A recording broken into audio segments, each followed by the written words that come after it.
Bon Bernard, 37 jours, est-ce que tu avais une prévision à peu près dans ce tempo-là?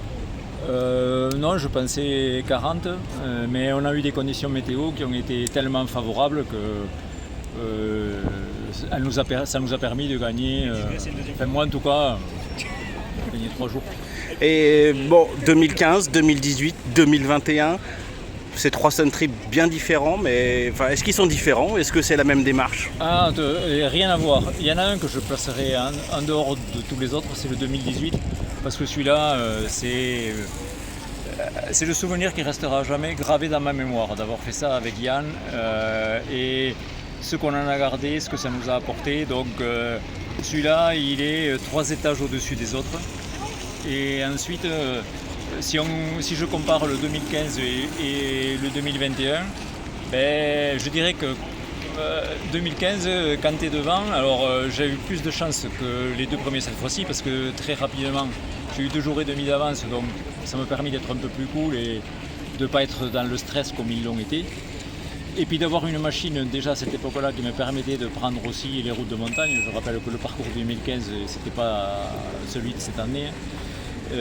Et cette année, c'est un peu ce que je disais tout à l'heure, je déconne pas quand je dis que je ne sais pas comment remercier Émile et Jean-Marc, parce que j'ai tenté de me battre, je vais dire, jusqu'à l'entrée en Ukraine. Ensuite, quand j'ai vu que la météo devant, ils avaient toujours du soleil et que moi je me retrouvais avec une mauvaise météo, je me suis dit, c'est pas la peine de t'épuiser, profites-en, prends du bon temps. Et à partir de là, je me suis vraiment éclaté. J'ai fait des rencontres, j'étais seul, mais le plaisir de voyager seul, de rencontrer des gens tous les jours, à n'importe quel moment de la journée, d'être invité, de pouvoir faire partager ça, mais je sais pas, même là aujourd'hui, ça m'embête de m'arrêter. Et tu vois, avant-hier soir, je suis passé, initialement j'avais prévu de m'arrêter chez moi, parce que je passais à côté, et la veille, je me suis dit non, j'ai pas envie de m'arrêter chez moi. J'ai campé à 40 km de chez moi, alors que j'aurais pu dormir chez moi, parce que j'avais peur de casser cette aventure, ce que j'étais en train de vivre. Et donc, entre le 2015 et cette année, il n'y en a pas un que je préfère à l'autre. C'est 2 choses différentes. Au niveau des performances, on est un cran au-dessus. Toi, tu es un cran au-dessus d'avant, et les 20 000 sont encore un cran au-dessus. Tu le disais, c'est presque le rythme d'une voiture. Est-ce que c'est le message final de ce Sun Trip? Alors, je parle pour nous 3 qui avons eu des conditions météo exceptionnelles. Les conditions météo exceptionnelles expliquent les performances journalières. Si on avait eu des conditions comme en 2018, on aurait été, je pense, sur des moyennes proches de celles du 2000. Voilà. Et parce qu'on n'aurait pas pu rouler aussi vite, on n'aurait pas pu rouler autant, on aurait dû faire preuve de davantage de stratégie et pas mettre la poignée à fond tout le temps. Donc c'est difficile, on ne peut pas comparer. Après, il est certain que les engins ont beaucoup évolué, gagné énormément en fiabilité, quels que soient les participants, mais tous ont des engins plus fiables. Les panneaux ont fait quelques progrès. Et puis moi, c'est au-delà de mes espérances le résultat que j'ai pu obtenir avec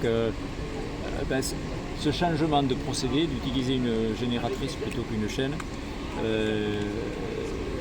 Là, sur 10 000 km ou 11 000 km, ce que j'en ai retiré, plein d'enseignements qui confirment ce que j'avais imaginé, et puis tout le travail théorique réalisé par Edgar dans sa thèse. Certains étaient sceptiques et critiqués après sa soutenance de thèse. Je pense qu'aujourd'hui, ils vont revoir leur position. Dernière question, est-ce qu'il faut refaire un Sun Trip Europe? Pour rencontrer des gens, pour